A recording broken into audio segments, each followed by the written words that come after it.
రితు చౌదరి గారి మదర్ కూడా చూస్తుంటే నేను చెప్తున్నాను, నా దగ్గర వీళ్ళు ఇంకా చాలా ఉన్నాయండి. వాళ్ళ ఫాదర్ అండ్ వాళ్ళ సన్ ప్రొవోక్ చేస్తున్నారు నన్ను బయటకు వదలమని. బయటికి వదులు వదులు వదులు, మా మమ్మీ డాడీ కూర్చోబెట్టి వదలకమ్మా నీకు దండం పెడతాం అంటున్నారు. వద్దమ్మా నిన్ను ట్రిగ్గర్ చేస్తున్నారు వాళ్ళు, నేను ట్రిగ్గర్ చేస్తున్నారు, రితు చౌదరి అనే అమ్మాయి లైఫ్ నాశనం అయిపోతుంది. వాళ్ళ ఫాదర్ ఒప్పుకున్నాడు కదండి. రితు చౌదరికి డ్యామేజ్ ఎవరు చేస్తున్నారు? వాళ్ళ ఫాదర్ వచ్చేయమన్నాడు, బెడ్రూమ్లో కెమెరాలు ఎందుకు పెట్టిద్ది, సినిమా ఇండస్ట్రీ అన్నాక ఇలాంటివి ఉండవా అంటున్నాడు. వాళ్ళ ఫాదర్ ఓపెన్గా ఒప్పుకుంటున్నాడు. ఇక్కడ ఎవరు కూడా అమ్మాయికి స్టాండ్ తీసుకోవడానికి ప్రయత్నించట్లా. నువ్వు అసోసియేట్ అయింది నాతో కాదు సార్. అసలు క్యారెక్టర్ ఫ్లిప్ చేద్దాం.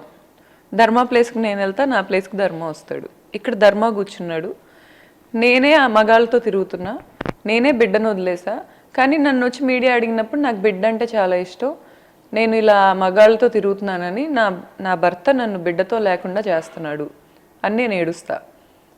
సమాజం ఒక్కళ్ళైనా నాకు స్టాండ్ తీసుకుంటుందా?